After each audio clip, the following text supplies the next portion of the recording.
this morning. I got Patrick Mulvaney, who is the chef owner of Mulvaney's B&L in Sacramento, as well as the co-founder of Family Meals Sacramento. Patrick, thanks for taking some time. Good morning. Thanks for having me. Yeah, you're a busy guy, and we're going to get into that because some of the numbers you were throwing out at me of what you guys are doing was blowing my mind. So want to give people just quick background. You have a restaurant, simple restaurant in Sacramento, chef owner, doing your thing, in the weeds, getting your teeth kicked in on the daily basis. All of a sudden, this happens, huge shift. And you told me you had to lay off, 54 people. And then for you went into action. And this is what I want to focus on because restaurants are so quick to go into action. You partnered up with a few other restaurants, and we'll give them some acknowledgement as well, and started Family Meals Sacramento. So take us back to that time. You're going through planning spring menus, all of a sudden you're laying off people, and then you make this transition. Get us into that moment for you. Yeah, so we're ready for asparagus to come in. All the cooks are afraid of English peas and favas coming because they know that means shucking all day, all night. Oh yeah. And then as COVID started to come, we started to make decisions and try to figure out how to keep everyone safe and healthy. And our decisions, it got to a point where the decisions we made in the morning were obsolete by 4:00 at night. And so by that second week in March, it was clear that we were closing. And so, 54 people to lay off. If you're a chef, your job is to know what to do, and your job is to tell other people what to do. And here's the first time where I had to say, I don't know, this promise I made that you'll have employment, I can't keep, and I don't know when it's going to come back. So that's pretty challenging. And then the other thing was, well, what do we do with all these people who are antsy? So what we said was there's antsy cooks, empty restaurants, farms all around us filled with food, and hungry people. So let's put it together. And so we talked with folks at schools and elderly people and people in low-income complexes, churches, and said, would you take food if we have it for you? And they said yes. So we started Sacramento Family Meal. That first week we did 400 meals a day just to see how it would work. And now we're up to about 800, and there's 5 restaurants. So we're soon to be probably 25 or 30 next week, and then we hope up to 100 the week after that with a program from the governor. The number of restaurants involved up to that? Yeah. So, and those restaurants, when they get there, that's the governor's plan is we'll be making breakfast, lunch, and dinner for 50 packages of those a day. We could make 100 maybe, but for new restaurants, just to make sure they don't go wrong. So they'll be, but they're getting paid, right, by FEMA, and so we'll be able to spend the money out in the farms. Yeah, that's been a nice piece of figuring out a way to support financially. Because here's the thing about hospitality people. They're completely decimated. The industry is decimated. The humans, 54 of your humans in hospitality are laid off. Yet their first instinct is, chef, how can I get back in the kitchen and help out? Can I donate my time? It's unbelievable. So what? And we tell people while the cost of goods sold is outstanding, the cash flow is horrible at the moment. But really, what drove us then is that second thing in the first week that really pissed me off was that I realized that some of the folks that are working who are undocumented, anyone who's undocumented, wasn't eligible for unemployment. They pay for unemployment insurance, but they couldn't get it, and they're eligible for Family Medical Leave Act. If they had kids at home, they're eligible for food stamps, but they won't take it because they're told that if it shows up on their record, they'll never get a chance to be a permanent resident. And so that really just angered me. So the first week, really, again, with no money coming in, we just made sure that we brought back those folks who are on our job, just to make sure that everybody has some sort of safety net, right? Just to make sure, not even knowing that we were going to pay them or not, but at least they're going home with a bag of food at the end of the night. Yeah, that makes all the difference. And aren't they the backbone of our industry? So many, like, we cannot pretend or undervalue people at every level and every kind of status.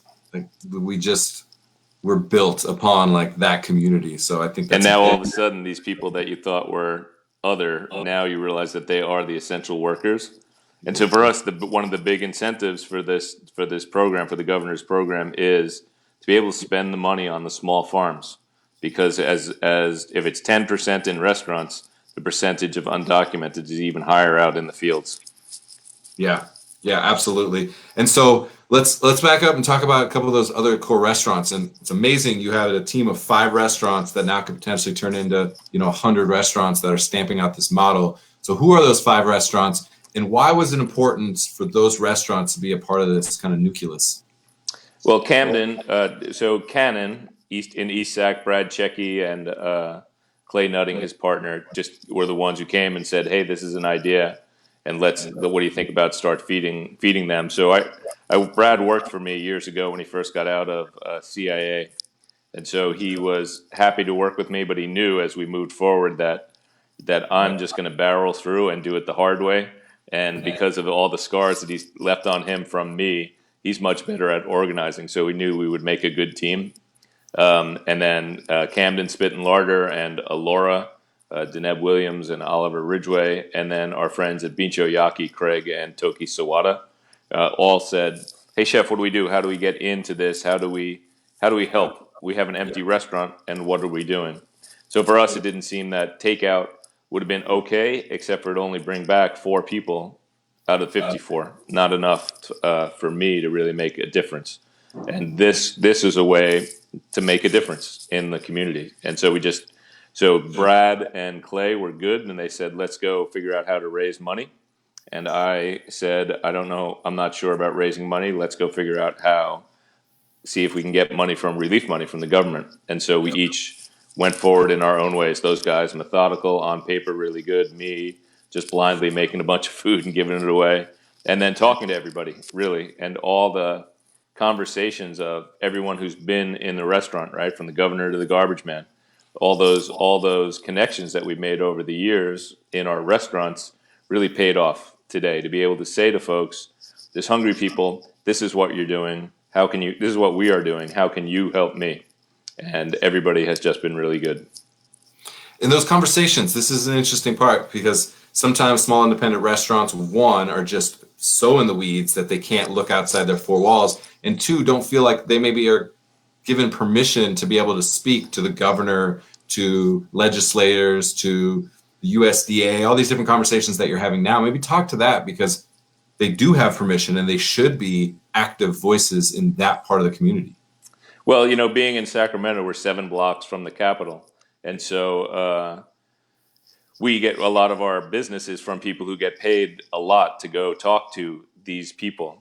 And not so much now, and it's been great to see in here where the Independent Restaurant Coalition, James Beard Foundation, and others have really come to the forefront in Congress to push this stuff really forward. But the truth is that 5 years ago, I would be in meetings in Sacramento where people would say to me, "What are you doing here?" Or even worse, point to someone else and say, "Why is there a cook in this meeting?" Like, dude, because we bring the community together, right? And this is what we do. And then, so now in this instance, all those people are coming to us because they have a problem and they don't know how to solve it. And we're chefs, right? And we're in the fucking weeds, and let's go. And so now those relationships that we built have come to a place where we get to say, "Hey, I need your help," where the Secretary of Food and Agriculture says, "We want to make sure that we're helping the small farmers. What would you do to create a program that makes that work?" Because we've talked to people in the USDA before about food stamps and childhood nutrition. Now they know that we're a connection, and Yeah. all of a sudden they're coming back. And it's funny because we don't think about this when we're in the weeds and we're cooking and we're mad at the fucking guy who showed up hungover and this isn't going out right. Is that those people value us, and then those people who are lobbyists. So when they say, "Oh, have you considered talking to someone at the USDA?" and you say, "Well, I talked to Undersecretary so and so," they're like, "Oh, I can't get to him." I'm like, "Oh yeah, I talked to him last night twice." Well, have you tried it in California? "Yeah, I talked to Karen Ross, the Secretary of Food and Ag." "Oh, did you talk to her office, or did you?" No, she called me on the phone, right? She's my friend. She's a customer, right? And she said, "How do we fix this?" So chefs are really in a great position to say that we know that we can make things different. And it's also, when this is over, we're going to be able to sit down and acknowledge, and everyone else is going to have to acknowledge, just how important restaurants and our hospitality community is to the fabric of our society. Could not agree more. It's been shifting so much since, let's say, the 70s and 80s, where being a chef or a cook, you were the help, right? To a point where all of a sudden it was like celebrity, and we didn't quite know how to handle that, but we became the cool kids, and that was a strange situation. And now to be at the table, to have a seat at the table and know that you are given permission to be able to, what you think might be punching above your weight, but really that's exactly where you should be, because essential is a word that we throw up a lot, but so essential, not only just to the community itself, but you're now seeing to the complete infrastructure and supply chain and logistical operations in the entire state, like California. And so I appreciate that you're kind of bringing that to light. And so when you're kind of thinking about using that voice, and you mentioned the small farmers, I'm very interested in that, and very interested just in who else it is that's kind of being a part of this. I know you mentioned Cisco to me. I want to touch on just the different partnerships and the different people that are now coming out of the woodworks potentially to support this effort. Yeah, so I'm happy. Thank you for mentioning Cisco, and their support has been tremendous. Like, this is not something that they would usually do, but they have been all in, and that's Cisco California and national as well. Nyman Ranch has come to the table once they heard about what we're doing to ask how they can help. In our hearts and minds, right? We know in Sacramento that our local produce company, Produce Express, when I started 20 years ago, they had 5 local farms, and because of their work, they're up to usually about 49 or 50 on a weekly cut sheet of those small local farms, and those guys have just been tremendous as well. And two, you know what? The government, they already mentioned the Secretary of Food and Ag and her assistants, people in the Capitol who have been super kind and generous with their time and efforts in digging into stuff, and then big organizations, No Kid Hungry, coming out and saying, "Hey, I love what you guys are doing. You're working with the school districts. How do we help you?" And the cool part for me is that sometimes then I'd get into these conversations and people would start saying, "Well, how come that person hasn't helped, or you haven't mentioned?" And the truth, and you just think like, motherfucker, we're just working as hard as we can, and we're just charging right out. And at one point, someone said to me, "Well, why hasn't the James Beard Foundation done more?" Like, are you fucking kidding me? Have you looked at the CARES Act? Right, that's pushing from their advocacy piece. And we're doing our piece, what we're doing out here, and we know we are fellow travelers. And when we get together, we're ready.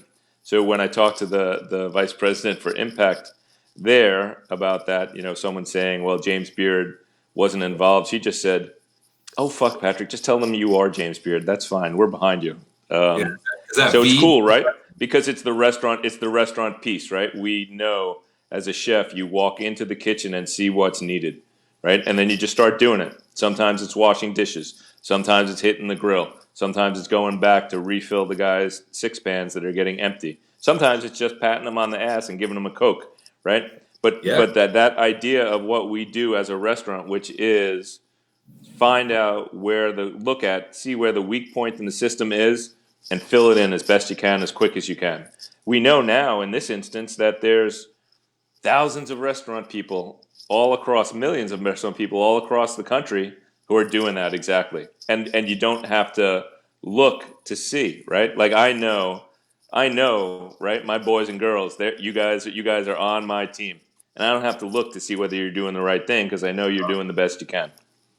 Yeah, so true. Was it V Spear that you talked to at the James Beard?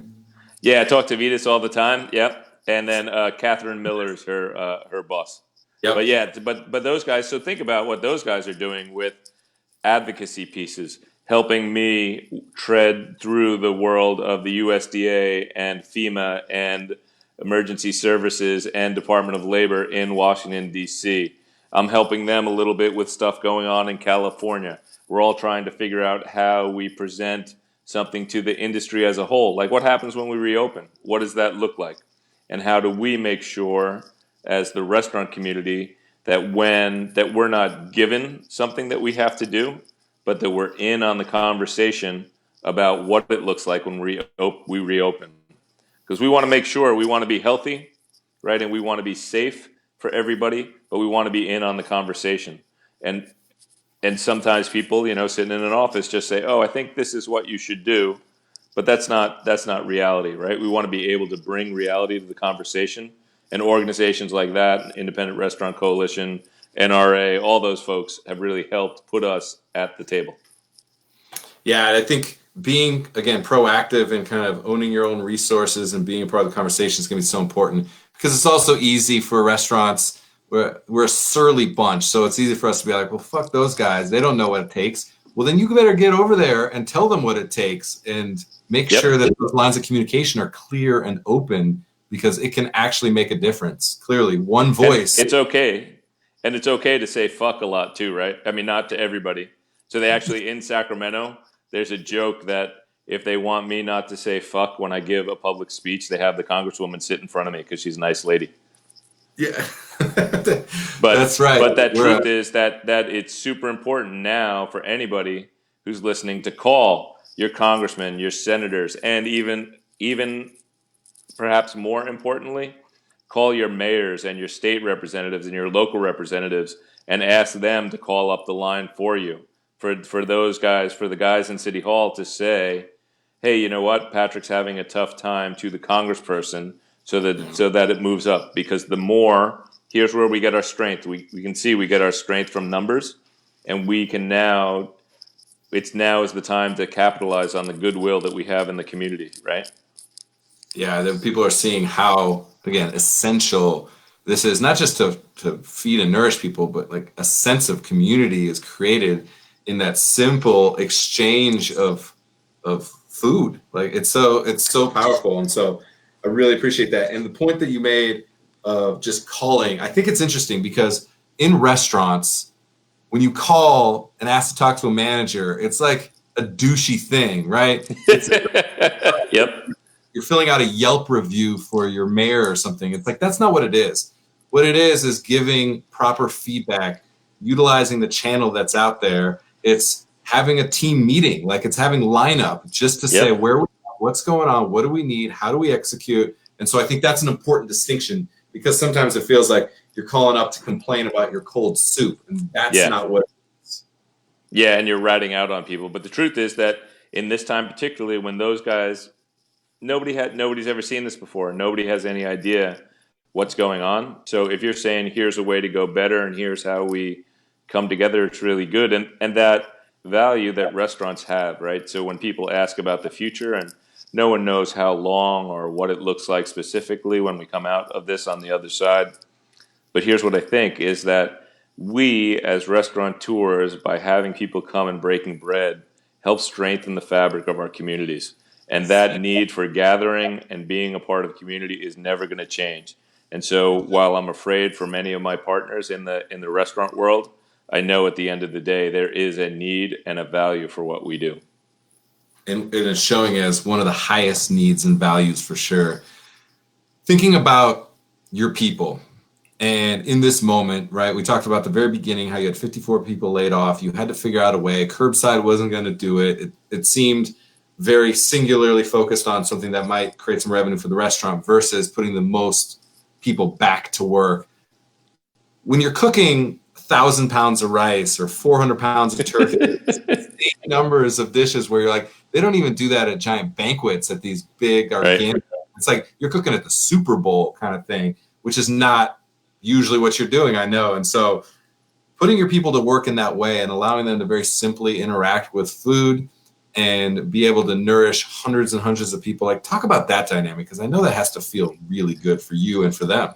So it feels really good. It is strange though, right? We got a donation of a mule foot hog, which beautiful, right? 250 pounder, just gorgeous, right? And as soon as it came in, everybody's initial reaction was bacon, gabagool. Okay, we're hanging the legs for prosciutto, right? I want to do a porchetta, and I was like, boys and girls, this is for feeding. This is not for charcuterie, right? We're gonna put this bad boy out on the grill in front and smoke it low and slow, and then we're gonna have some carnitas and we're gonna have some curry, and that 250-pound pig ended up feeding 1,000 people, right? So that's a total change, but what was the same is that they were saying to, just as we always do, to everybody up the line from that pig to the purveyor, thank you for donating your time and your life in the instance of the pig to this. And we are going to give that away with grace as much as we can.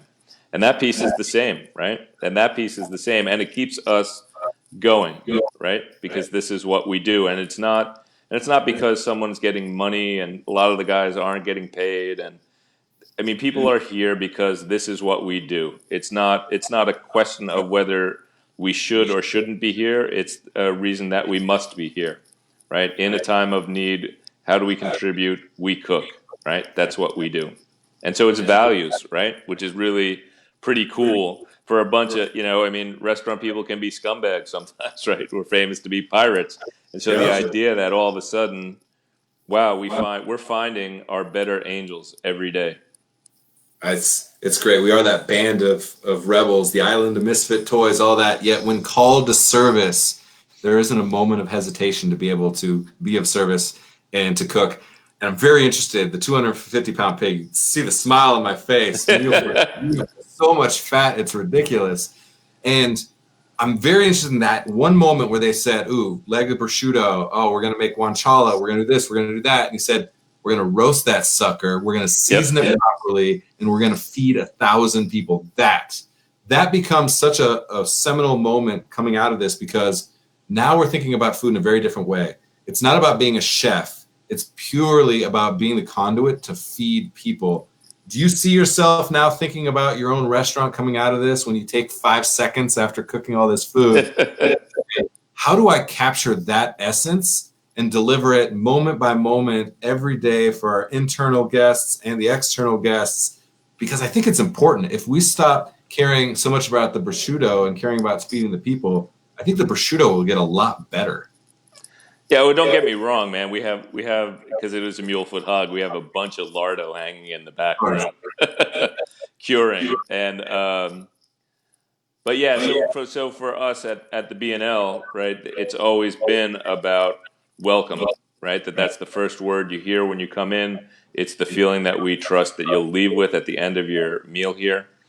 And we express that through food, right? And so I think in many ways that's part of what's going to continue. And the other part for me that's been really satisfying is a couple of years ago we had 15 suicides in Sacramento, right, in the hospitality industry. We created a thing called I Got Your Back. And so we started talking about mental health and hospitality and how it was going to work. And the end of that first year was just brutal. There was 4 people who died by suicide in 4 weeks in December. And then we started. We changed we changed the climate. We made it so that it was okay not to be okay. My wife had a little box, and you come in and put a temperature check in. I'm happy. I'm neutral. I'm angry. I'm in the weeds. And then at lineup, you say, okay, here's where it is. Most people happy, two neutrals. Dan's angry. Okay, we know that one guy. But there's 3 people in the weeds tonight. What are you going to do to help us have a successful night? What are we going to do to make sure that those 3 people are going to do well? And if you're one of those 3 people, what can we do for you? And what are you going to learn from tonight so that next time you'll be able to help the next person who's in the weeds? It's fucking great, man. It's just changed the way. When we started this whole process, someone came to me and said, so you're done with mental health? Is that it? There's a virus and now you're in? And I was like, okay, fuck, really, dude? I just fired 54 people. But they were right? And I went back and looked, and what I saw was our staff is still doing it. That on their text chains, that they're reaching out to the people who they think are sensitive. That when we had our first leadership meeting, the first thing that came up for conversation, not directed by me, was, how is everyone doing? I talked to this one. I talked to that one. I talked to this person, said they're checking in on her. Hey, everybody, let's split this up. I got busboys. I got cooks. I got waiters. I got banquet people. And so the stuff is moving forward, right? So that we know that this process that we've been going through for the last 2 years is really another big reason to help, right? So every week someone gets checked in on, right, by us verbally. Today, right now, folks are coming in to get their family meal. It's 4th of July. It's Cinco de Mayo, right? So we have margaritas and carnitas. And again, the mulefoot hog, we did take the chicharron and we put that into refries in the thing, just so no one should think I'm a saint. But anyway, they come in and get their boxes of food. And then that gives us a chance to see how they're doing physically, put eyes on, gives them a chance to reconnect, stay connected, let us know if there's something, right, we can see, you can tell, right, if they need help. And then also gives them a chance to see some of their comrades so that everybody gets a chance to maintain, right? Because what do we do in restaurants? We provide hospitality, we provide welcome, we provide family. And in this time of physical distancing, what we do most of all is provide social connection. And we start that with our staff. And if we do that successfully with the staff, we're going to move it out successfully to the community as well. Because they're going to be beacons for that, that sense of belonging and being. And so I really appreciate it. Welcome is the new word. I've been absorbing words into my lexicon. Momentum, grit, welcome. These are words that now I'm going to use all the time because I think they're importantly powerful. We're seeing that play out. And so I really appreciate, because we have such a tough guy, tough gal mentality that like we are unflappable in a sea of tickets, and we almost thrive on bad news. Like, give me bad news. Table 22 is long. Got to refire on that pork. Like all these things, we go, cool, I got it. No news is really hard for us. It means Have you ever cooked in a restaurant before? It can be really rough. And so that check-in, I think, is so important. And if you just make it normal, it's not like, hey, what's wrong with you right now? It's not that. It's like, let's check in, because that's a moving target. Because it's not the temperature check that we do in the restaurant. What happens is the magic happens when you're buffing silverware, pulling mats, making stock, picking herbs. Then you're having those conversations. Hey, are you really all right? So this year, at Christmas this year, someone came in, a busboy came in, gotten thrown out of his house, and talked to the Purple Hand. It's the person on the floor who's we have talking about mental health issues. And she looked at him and said, "Are you okay?" And he said, "No, I'm thinking about suicide." Boom, we got him in a room. We got him services. It took a couple of hours calling everybody. Where is he at? Is he safe? Yes, he's good. And they took him out. I didn't see him because I was washing dishes because someone else didn't come in that day. But I saw him at the end, and they took him away, put him in an ambulance, got him out, and he left, and I was crying. It's pretty emotional, right? Plus the anniversary. And Yana, one of our servers, hugged me and said, "Hey, chef, he was brave enough to ask for help. He trusted us enough to ask us, and we knew what to do. And last year, 4 people didn't have that option." That's it. That's unbelievably important. So interesting how this conversation started as you guys are feeding other people, yet really you're feeding the soul of your community and continuing to do that. And that starts with your people, because they are the closest. They are that nuclear family that I think is so important that we forget about, because we're so focused on hospitality for that external guest. We often forget to take care of ourselves. So I appreciate this week we did so we do family meals every 4th Monday. Can't have 200 people in the restaurant now anymore. So this week we put out on last Tuesday, "Hey, would you guys want to buy a bottle of Redbreast Irish whiskey for $100 and the proceeds will go to the staff?" And within 4 days we'd sold 130 of them. Holy shit. Yeah, it was pretty good. So we want to give a shout out to Redbreast Irish whiskey. Yeah, I'm scribbling that. I got a lot of shout outs to tag in this episode. I'm really glad about that. That's really important, because it takes a village to say the least at this time. Where can people in the Sacramento area get connected, or anybody across the country to reach out to you? Because clearly you guys are moving and shaking and making things happen. And I think it's a model that people everywhere need to kind of pay attention to. And sometimes we just don't know where to start. But you give somebody in the hospitality industry the starting point, and they'll make it happen. So sacfamilymeal.com, okay. Mental health, or to get to me, I got your back.info. I think you can just send, or you can send it to let's talk at igotyourback.info, or just straight to me here at the shop at info@mulvaneysbl.com. Yeah, we got to scribble down. We'll get all those tagged up so everybody knows exactly where to go, what to do, who's involved. And what I'm excited about is clearly that is going to continue to grow. So we'll keep checking in with you guys and see if we can't add more and more people to the list of participating restaurants, because that's what this is going to be about. We're going to continue to build upon that. Any last thoughts from you before we get a couple playlist items from you? No, that's it, man. I mean, we feel these are hard days, but it seems like the hard days are what form you. And I'm really proud of everybody who's here, right? Who's just come in and stepped up to the plate and started kicking ass. And there's so many of them that there's been no time for the whiners, right? We haven't heard from table 22 saying that their soup was cold, Yeah. right? Because there's so much good to focus on. Yeah, we see it. People are showing their kindness because we're not caught up in the minutia of what we do and how we do it. It's just pure hospitality, the purest form. Connect with another human being and break bread with them, to your point. So appreciate that. Amazing, unbelievable. So many things to tag because you guys are hustling for sure. And the level of inclusion that you have, not only the people that I expected you to find a couple other restaurants that have that same hustle and same high integrity. But the fact that so many shout outs for the Karen Rosses and the USDA and FEMA and all these different NRA organizations that are involved, I think is important. We need to include more people in the conversation so that more people include us in their conversation. So great there. All right, a couple playlist items. As you're cooking a whole, what does one listen to on their earbuds when they're cooking a whole mulefoot hog? What's a couple playlist items you can give us? Actually, so this week it's been a little Vicente Fernandez, right? When we put the pig on, and then we finished with a little old school. We were listening to some Black Flag and Minor Threat as we were cutting the pig up, right? To check that out. Generally in the morning, we're going to start with a little because I come in first, right? So I can put on a dead show and have the tapes playing while they're going. But it's cool to see everybody's different music coming in to play everywhere, right?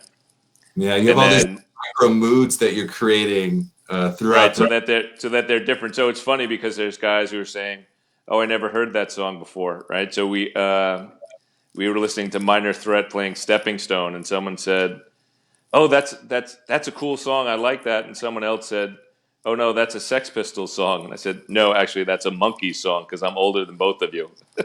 So it's good to bring the music across the ages to see where it all comes from. I love it because it's all just about managing energy right now, and all those different eras bring different energies. So I appreciate it. Patrick Mulvaney, amazing conversation, amazing work that you're doing. I'm excited that we got to talk. I'm excited to see what happens next. I'm sure that the leadership that you're showing and your whole team is showing is going to extend beyond this crazy shit called COVID-19. It's cool.